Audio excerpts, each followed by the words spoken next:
You, John Fitzgerald Kennedy, do solemnly swear. I, John Fitzgerald Kennedy, do solemnly swear. That you will faithfully execute the office of President of the United States. That I will faithfully execute the office of President of the United States. And will, to the best of your ability. And will, to the best of my ability. Preserve, protect, and defend the Constitution of the United States. Preserve, protect, and defend the Constitution of the United States. So help you God. So help me God.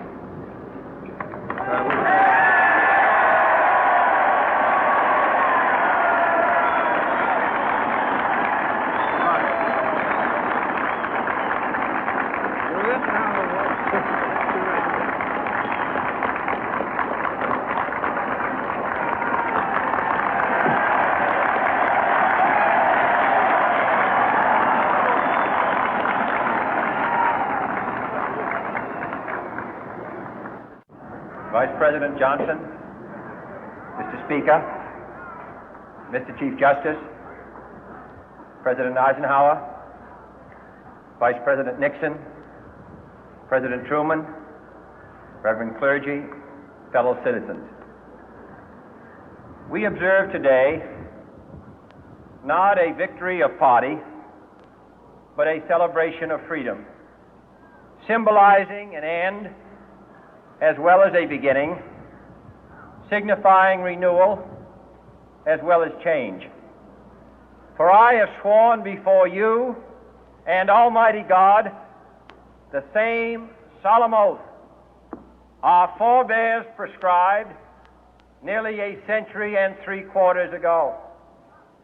The world is very different now, for man holds in his mortal hands the power to abolish all forms of human poverty and all forms of human life.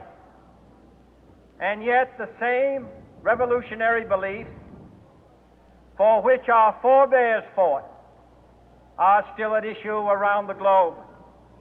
The belief that the rights of man come not from the generosity of the state, but from the hand of God.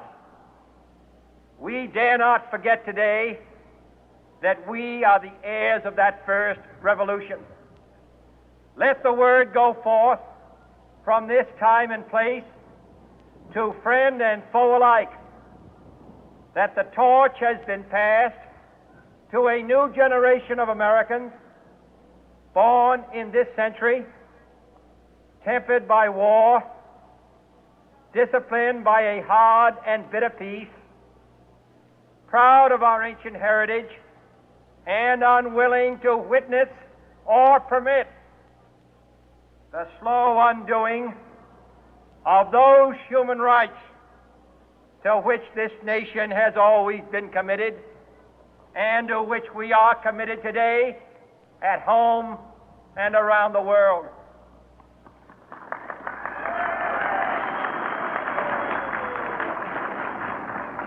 Let every nation know, whether it wishes us well or ill, that we shall pay any price, bear any burden, meet any hardship, support any friend, oppose any foe to assure the survival and the success of liberty.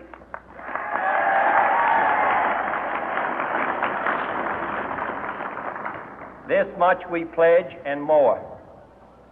To those old allies whose cultural and spiritual origins we share, we pledge the loyalty of faithful friends. United, there is little we cannot do in a host of cooperative ventures. Divided, there is little we can do, for we dare not meet a powerful challenge at odds and split asunder. To those new states whom we welcome to the ranks of the free, we pledge our word that one form of colonial control shall not have passed away, merely to be replaced by a far more iron tyranny.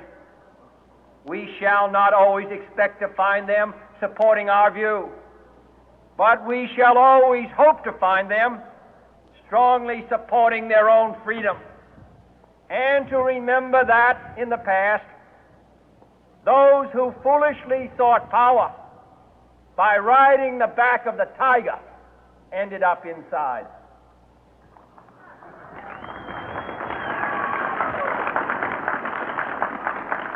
To those people in the huts and villages of half the globe struggling to break the bonds of mass misery, we pledge our best efforts to help them help themselves for whatever period is required, not because the communists may be doing it, not because we seek their votes, but because it is right.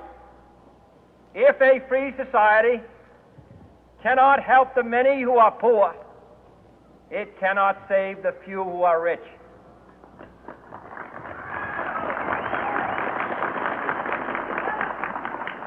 To our sister republics south of our border, we offer a special pledge to convert our good words into good deeds, in a new alliance for progress, to assist free men and free governments in casting off the chains of poverty. But this peaceful revolution of hope cannot become the prey of hostile powers. Let all our neighbors know that we shall join with them to oppose aggression or subversion anywhere in the Americas. And let every other power know that this hemisphere intends to remain the master of its own house.